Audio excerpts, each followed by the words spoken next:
Amir, I'm going to dive into this.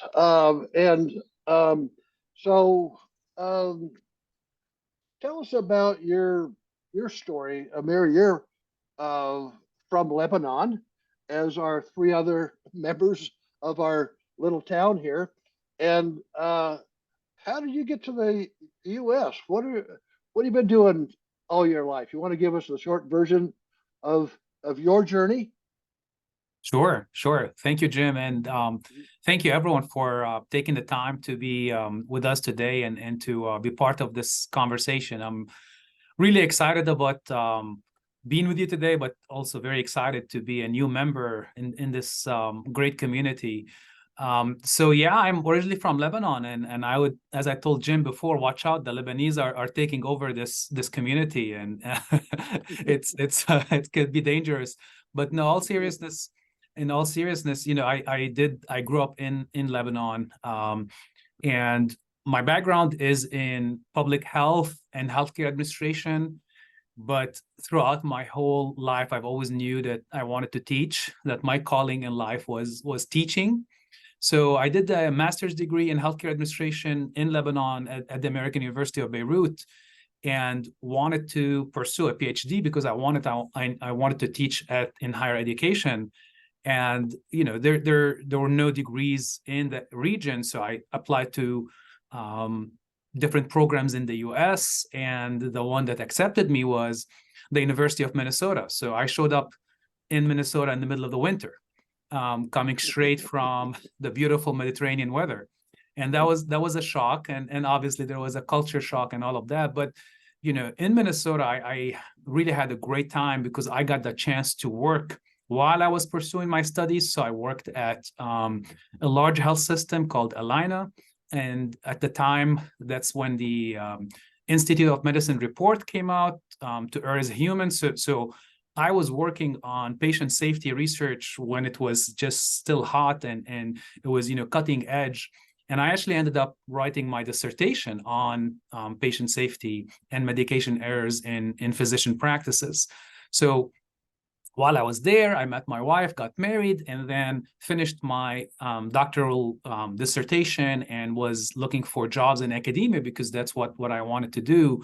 And the opportunity came to come to San Antonio, to Texas, and to work at Trinity University, which is a small private university, and we have a healthcare administration program, which is a top 20 program. We're very proud of it. So that was the right fit for me. I moved here about 21 years ago, and I'm still in the program, and I'm still loving every minute of it. So that led me to my job as a professor. So for the first 10, 12 years of my career, I was doing what a professor typically does, which is teach my courses and do my research and write my papers and go to my committee meetings and stuff like that. And I had the great fortune of climbing the ladder, so to speak, and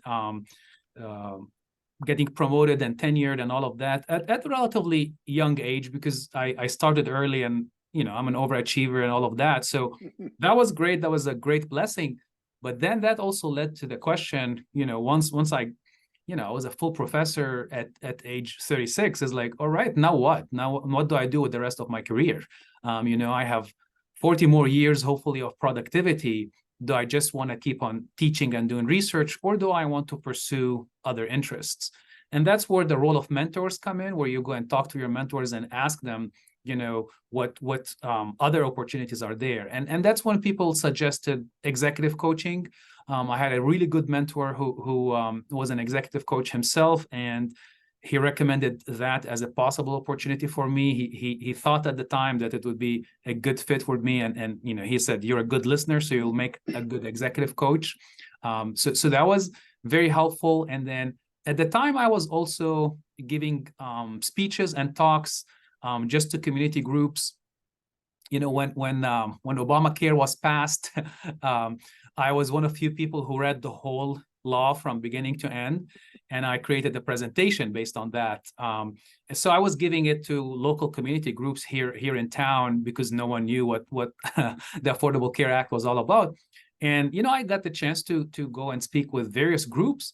And I talked with another mentor who asked me, and he said, are you getting paid for speaking? I'm like, are you crazy? Getting paid? Is that possible? He's like, yeah, you should be getting paid for those speeches you're giving. So that planted the seed, and that got me into starting to speak professionally.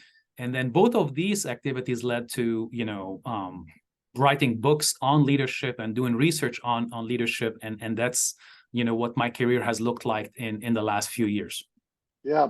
Well, Amer, I've got friends who have graduated from uh, your graduate program there. It's very prestigious. What do you teach there? Give us some examples of the courses. Yeah. So I teach the leadership sequence in the program. We have a 3-course sequence that focus totally on leadership. And the basic premise of all of these courses is that if you want to lead other people, you have to lead yourself first.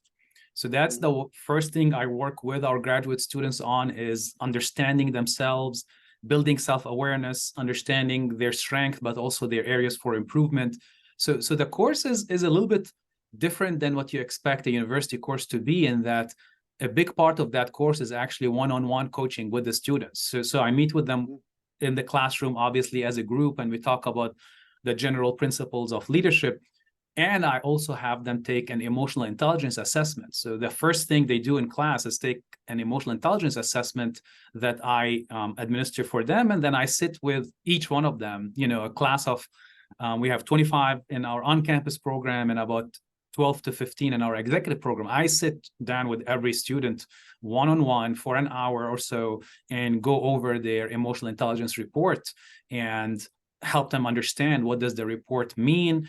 What is it telling them in terms of their strength, and what is it telling them in terms of their areas for improvement? And then we start putting a plan in place, an action plan to address the areas for improvement. So it's a very practical approach to leadership. We don't just stand in the classroom and theorize about models and theories of leadership. It's a very practical and very customized approach.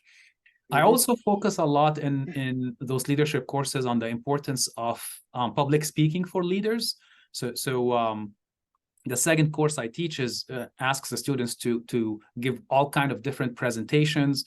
We make them present with slides, without slides, while prepared, not prepared. Sometimes I turn off the projector on purpose in the middle of the presentation, just to make them prepared for all kind of situations that they're going to have to be facing in the real world. And that course is very valuable to them. And at the time they hate it. They do not like it at all. But they come back and they say, that was one of the formative courses, because as we all know, public speaking is so important. So that these are the courses that I teach. We start with leading yourself, and then we get to leading your team, and then leading your organization. Amer, do any of those courses focus on healthcare?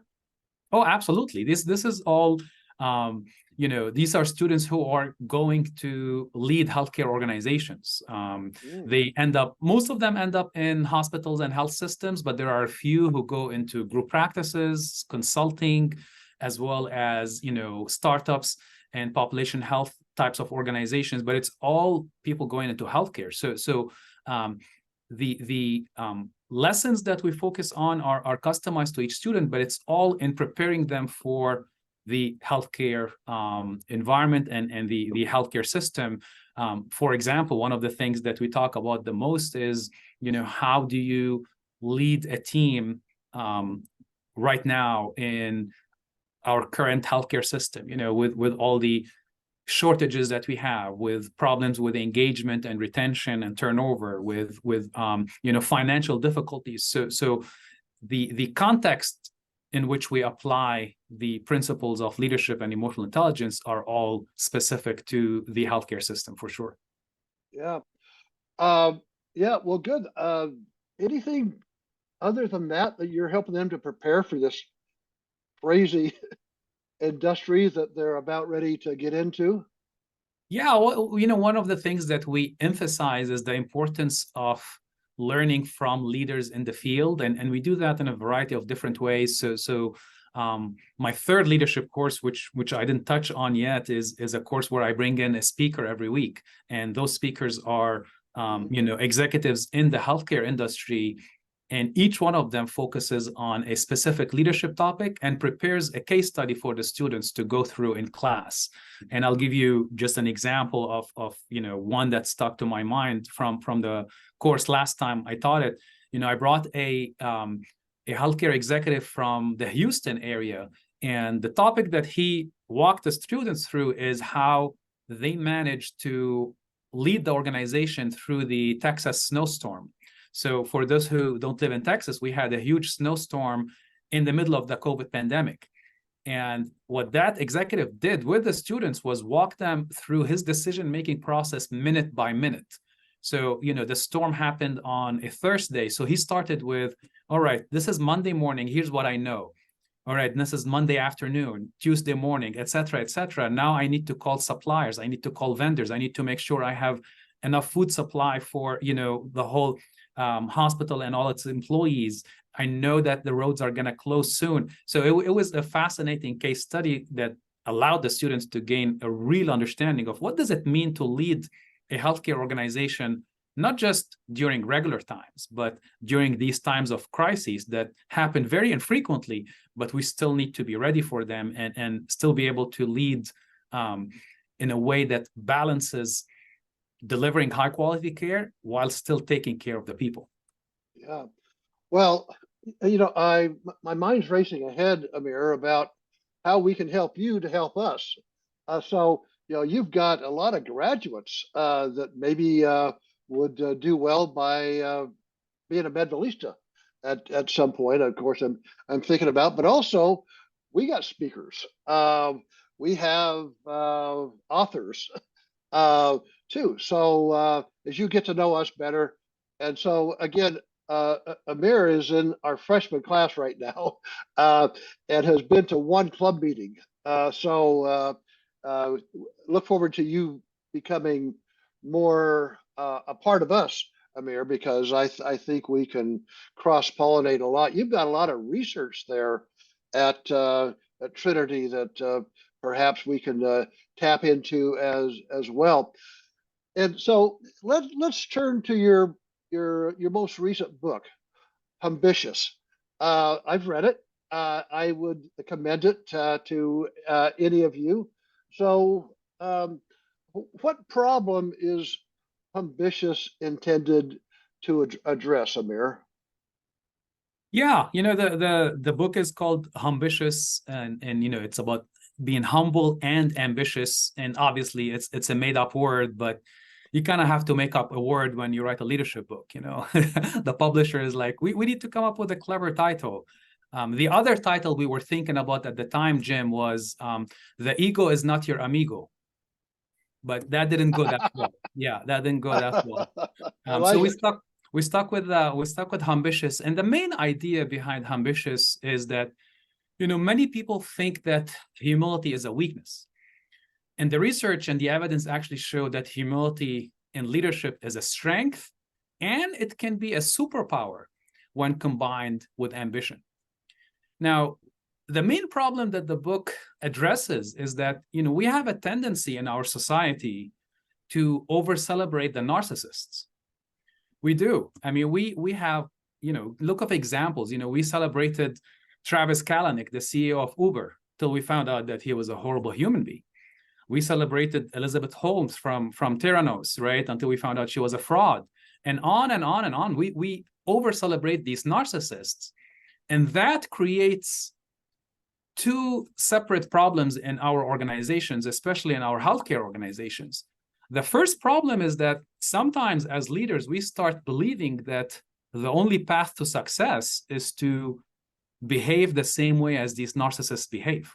Now, of course, as leaders ourselves, we don't have those pathological narcissism that they have, but we may have narcissistic tendencies in the way we act, especially when we're stressed out, especially when we're overwhelmed, right? So, I work with a lot of leaders who are not pathological narcissists, obviously, but when things are hard, when, time is tight, they may lead a meeting without allowing anyone to speak up. They may force their opinions on others. They may dominate the meeting, and then they're surprised why no one is doing what they're telling them to do. So the first problem is that sometimes we start developing these narcissistic tendencies, especially when we're trying to lead during times of change. The second problem that I have seen and that the research documented is that we fall in the trap and end up hiring narcissists and jerks into our teams and our organizations. And the research is clear that narcissists and jerks tend to be promoted more for leadership positions. They are, but they're not effective leaders in the long run. So these are the two problems that the book tried to address and to solve. One is how to keep our own narcissistic tendencies in check, and the other one is how to keep the narcissists and the jerks out of our teams and out of our organizations. Well, what? How did this idea of this book come to you?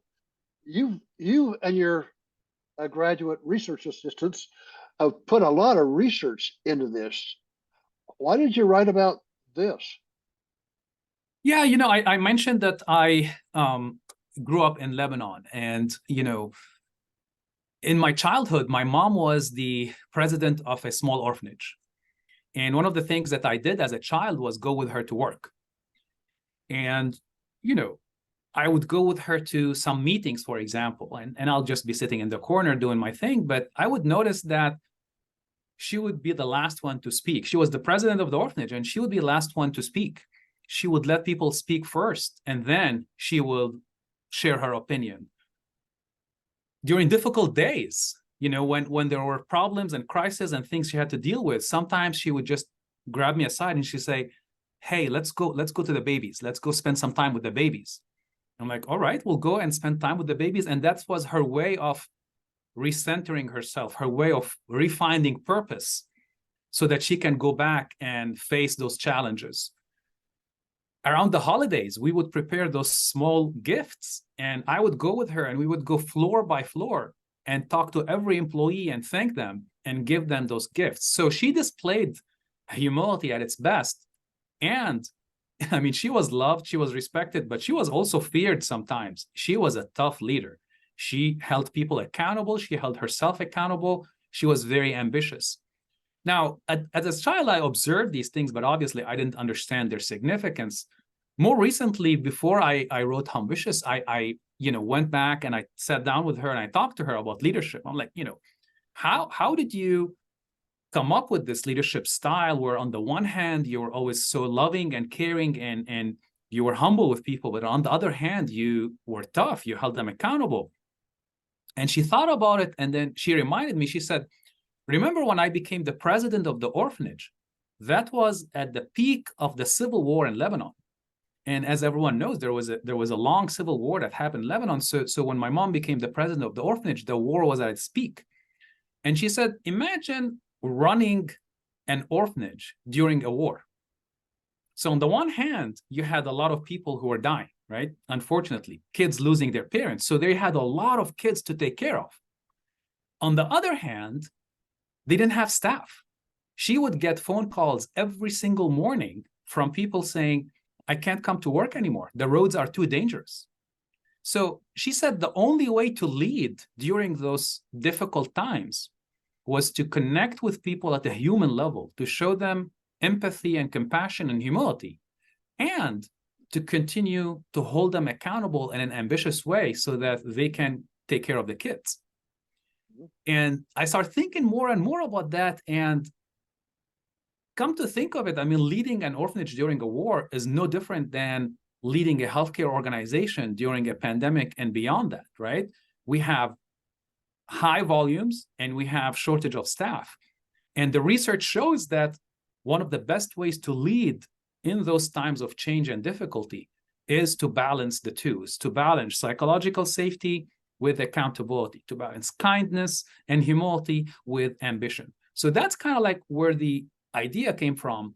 And then obviously, in addition to the stories and the anecdotes that I collected from the leaders I knew, in addition to my mom's own story, I had to look at the research, because as a professor, that's always my approach with my writing, my speaking, as well as my executive coaching, is I don't share any advice or any recommendation unless it can be backed up by evidence. So I went back and I looked at all of the studies that have been done in the last 15 years in the field of leadership, business organizations, healthcare, psychology, sociology, and curated all of that research. And based on that, the advice that I share in Humbitious is all based on that.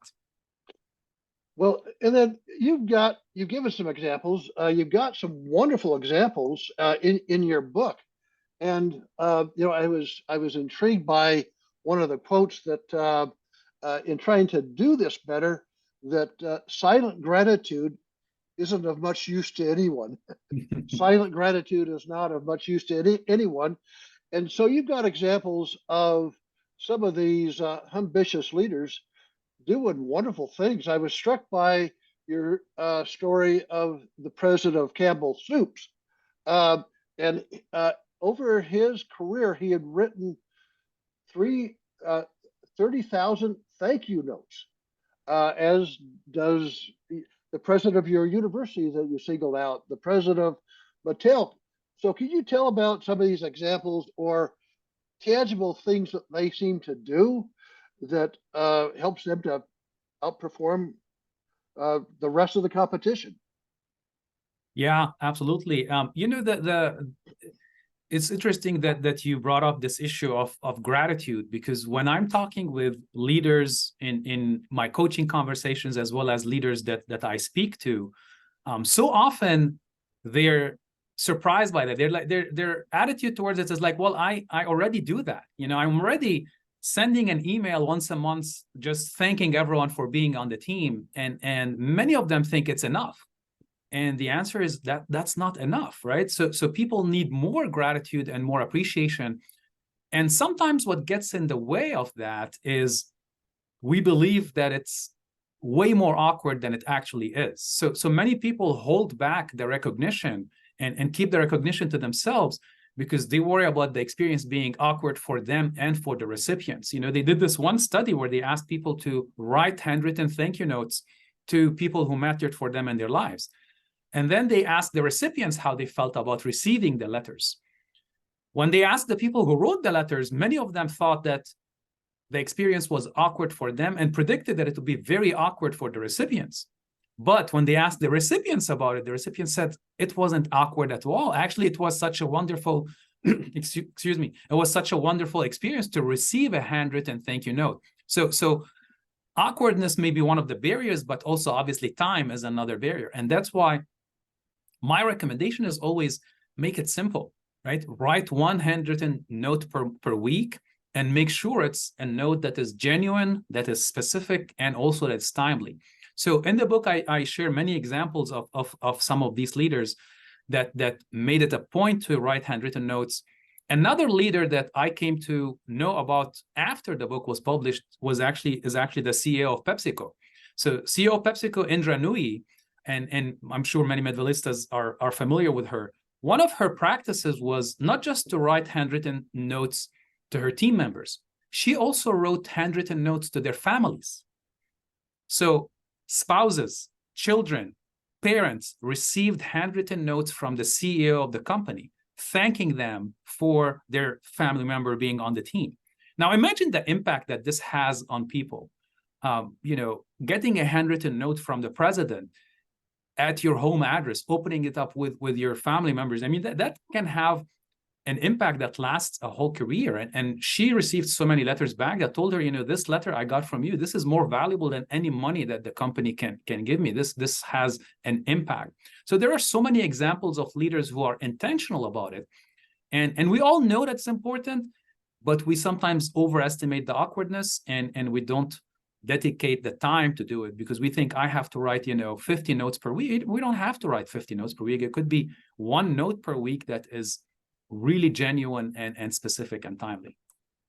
Yeah. Well, and I'll bet that family is telling that employee, don't you dare stop your job from that nice guy that Absolutely.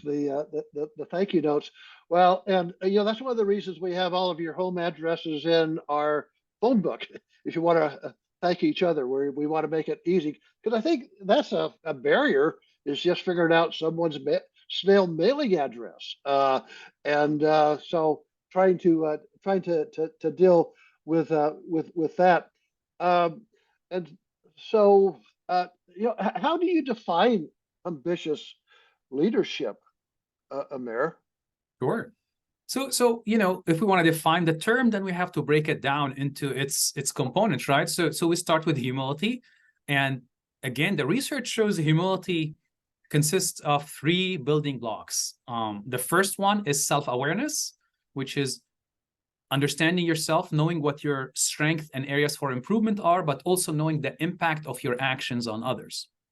The second building block of humility is open-mindedness, is admitting when you make a mistake, admitting that you don't know something, speaking last rather than speaking first, being open-minded to other people's contributions. And then the third building block of humility is appreciation and gratitude, which we just talked about. So that's on the humility side. On the ambition side, the research shows that ambition really is not just ambition for ourselves, although that is very important and that's totally valid. We can definitely be ambitious for ourselves, but we're also ambitious for the team and for the organization. And the three building blocks of ambition are first, competence. Obviously, right? You can't do anything without knowing your stuff and having the technical skills. Courage to make difficult decisions during uncertain times. And then the confidence to have difficult conversations and to hold people accountable. So on the one hand, we have humility with self-awareness, open-mindedness, and appreciation. And on the other hand, we have ambition with competence, courage, and confidence. And the main point from the book is, as leaders, we need to be able to find a balance between these. We need to find that sweet spot. And obviously, sometimes you're going to go more towards the humility, and other times you're going to go more towards the ambition. Each one of us has some innate traits, and we tend to navigate towards one versus the other. But that self-awareness allows us to know what comes more naturally to us and what are the things that we have to intentionally work on. So, in the coaching work, for example, many of the leaders that I coach are too ambitious, but not humble enough, right? That's a dangerous combination. I mean, the type, right? Frequently wrong, but never in doubt, right? These are the people that have these bold visions, but they don't listen. They don't involve anyone else. And they're not that effective if they don't work on their humility. And then you have leaders who are too humble, but not ambitious enough. They get along well with everyone else. Everyone loves them, but they don't get things done. They don't stick their neck out. They're not assertive. They don't hold their team members accountable. And that's not effective either. So again, the research shows us that the best leaders are those who are able to find a way to bring both of these traits together. Amer, could you tell us about your story of the work you did with Dr. Kim? That's not her real name, but I thought that was awfully telling and might apply to some of our healthcare organizations. Yeah, Dr. Kim is a physician leader in a large organization, and her boss had reached out and asked for executive coaching, and she was on board as well, and the main issue with Dr. Kim was that she was not aware of how she came across to other people. One-on-one, she's a good person, charming and all of that, but her actions sometimes gave the impression that she didn't care about others, that she was aloof, that she tooted her own horn too much. So we started the coaching engagement with how we start normally, which is a 360-degree evaluation. We talked with her direct reports, we talked with her colleagues, and we talked with her superiors. And then we have her take a self-evaluation. And that's where things became apparent, because on most of the leadership traits that we were measuring, she rated herself higher than other people rated her. And that's one of the first red flags for self-awareness. When we rate ourselves higher than others rate us, that there is a self-awareness gap. So we brought all of that data, and then we sat down and we shared it, and it's not easy. None of us wants to hear that feedback. It's hard to hear, no matter how open-minded and humble we are, it's hard to hear, but she wanted to improve. So we sat down, we looked at the themes, we looked at the main things that she had to work on, which included her communication, included getting feedback regularly from others, and included how she held her meetings. The way that she had meetings with her team members was, talking about 90% of the time and allowing the team members to speak 10% of the time. So we being a physician, being a scientist, she really was into outcomes. So we measured time that she talked in the meeting versus time that her team members talked, and we worked on flipping that and making it more 50-50 and even 40-60. We measured the times that she said I and me versus we and us. That was another metric that we tracked. And that really resonated with her because, obviously as a researcher and a physician, she was data-driven and outcomes-driven, and with a lot of hard work, but especially with intentionality on her part, because the coach can't do anything unless the coachee really wants to change. So to her credit, she wanted to change. She was willing to put in the hard work, and we did another 360 at the end, and the results were very different. People gave her credit for the improvements that she made, especially in terms of her self-awareness and open-mindedness. Well, Amer, I haven't told you this, but I've made some attempts myself, just from the ahas from your book, and one is that I try to be the quietest one at the table, and that I think is creating some good responses. Another thing you talk about a lot of this self-awareness, and so what I do, taking a page out of your book, when I journal once or twice a day, I put it in the third party. I talk about, I take myself out of my body in a sense and look back and say, Jim is struggling with this conflict. Jim didn't exercise today. And boy, it depersonalizes it. And it's like what a BFA, best friend advice, that I've given myself.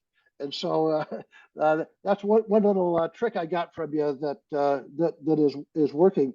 So Amer, I'd like to move on to some of the other things that you do besides writing books. But what kind of speaking events are you doing? What kind do you want? Again, how can we help you? And then I guess we understand about the coaching, but tell us about speaking and the coaching work that you like to get. Yeah. So, Jim, the way that I approach speaking is that to constantly remind myself that even though I'm the one who's speaking, it's really not about me. So many of us speakers, sometimes we get into our own heads and think it's all about me because I'm the one who's on stage and all the lights are on me. But really, speaking is not about the speaker. Speaking is about the impact that it can have on the audience. So I try to always remind myself of that. And with that in mind, the audience that I want to serve is healthcare leaders. So I have the great fortune of getting invited to speak to small and large health systems, hospitals, healthcare organizations, professional associations in healthcare, such as state hospital associations and so on and so forth.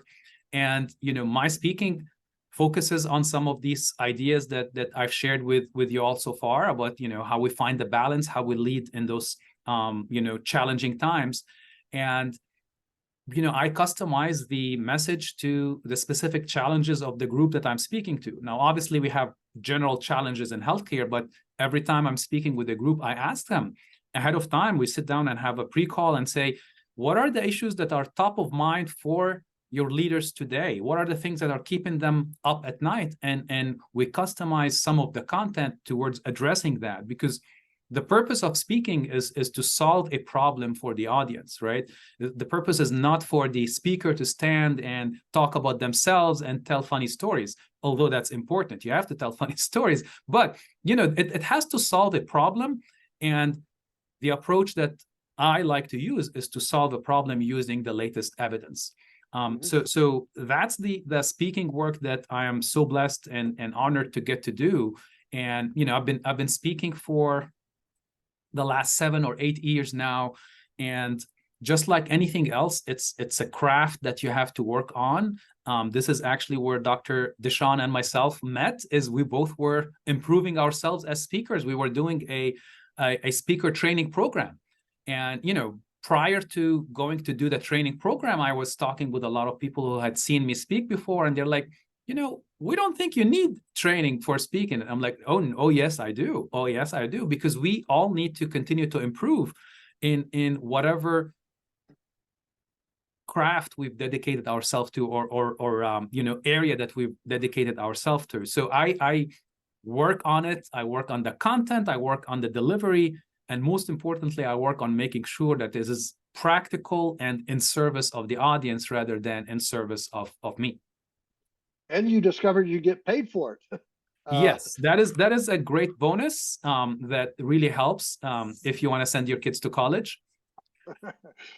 Well, I think you're living the life that a lot of us aspire to, is to get paid as a speaker and do one-on-one coaching. Could you tell us a little bit about that? What kind of coaching are you really good at, and do you want more of? Sure. So the coaching, as I mentioned, came from an advice from a mentor, and I decided to take it seriously and do it the right way. So I got certified in executive coaching. Those who are familiar with the industry know that there is something called the International Coaching Federation. So there are several programs in the US that you can do, and you get certified based on that. And I did all of that. I did the certification, I did the hard work, and then I started coaching anyone who would be willing to give me an hour of their time. So, my wife, my friends, my cousins, anyone who would want some coaching, I would offer my coaching services, because I wanted to learn how to do it and I wanted to become better.